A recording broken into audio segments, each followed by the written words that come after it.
Hi hello welcome back to my channel. నేను మీ దివ్య. నేను ఈరోజు ఈ వీడియోలో చికెన్ పులావ్ చేద్దాం అనుకుంటున్నా. చాలా డేస్ అయింది తినక. ఇంకా వీకెండ్స్ వస్తే చికెన్ మటన్ ఫిషే అవుతుంది. పులావ్ కొంచెం డిఫరెంట్ టేస్ట్తో బాగుంటుంది అన్నట్టు పిల్లలకు చేసి పెడదామని చెప్పి చేస్తున్నా. ప్రిపరేషన్ అయితే స్టార్ట్ చేసేస్తాను అనమాట. టేస్ట్ చాలా బాగుంది. ఇలాంటి పులావ్స్ చికెన్ రైస్ ఇలా చేసుకుంటే పిల్లలు చాలా ఇష్టంగా తింటారనమాట. ఒక్కొక్క ముద్దకి ఆనియన్స్ చికెన్ పీసెస్ వేసుకొని తింటుంటే చాలా బాగుంది టేస్ట్ అయితే. ప్రాసెస్ అయితే చూసిద్దాం. ఫస్ట్ కడాయిలో కొంచెం ఆయిల్ వేసేసుకుంటున్నా. ఇందులోనే కొంచెం నెయ్యి కూడా యాడ్ చేసేస్తున్నా అనమాట. ఆయిల్ నెయ్యి బాగా హీట్ ఎక్కాక లవంగాలు, సాజీరా, కరివేపాకు ఇంకా ఆనియన్స్ అన్నీ వేసేసుకొని ఫ్రై చేసేసుకుంటున్నా.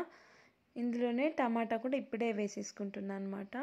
కొంచెం టమాటా మగ్గడానికి సాల్ట్, గరం మసాలా, ధనియా పౌడర్, పసుపు, కారం అన్నీ వేసేసి ఫ్రై చేసేసుకుంటున్నా. ఇవన్నీ మంచిగా ఫ్రై అయ్యాక ఇందులోనే పుదీనా, పచ్చిమిర్చి, కొత్తిమీర కూడా వేసేసుకొని ఫ్రై చేసేసుకుంటున్నా. ఇందులోనే కొంచెం అల్లం వెల్లుల్లి పేస్ట్, మనం కడిగి పెట్టుకున్న చికెన్ని కూడా వేసేసుకొని వాటర్ ఎగిరిపోయే వరకు ఫ్రై చేసుకోవాలి. చికెన్లో ఉండే నీచు వాసన పోయాక ఈ స్టేజ్లోనే కొంచెం పెరుగు వేసుకోవాలన్నమాట. నేనైతే ఇక్కడ పెరుగు కొంచెమే వేసేసుకుంటున్నా. ఎందుకంటే మా ఇంట్లో పిల్లలు కానీ మా హస్బెండ్ కానీ తినరు. ఉంటే కొన్ని రోజ్ పెటల్స్ కూడా వేసేసుకొని ఒకసారి కలిపి మనం ముందుగా నానబెట్టుకున్న ఒక గ్లాస్ బియ్యాన్ని ఇందులో వేసేసుకొని ఒక హాఫ్ మినిట్ పాటు ఫ్రై చేసుకోవాలి.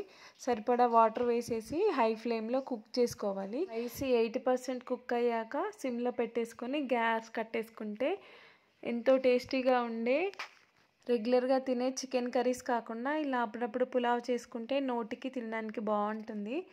నచ్చితే నా ఛానల్ని సబ్స్క్రైబ్ చేసి షేర్ చేయండి. Thank you so much for watching.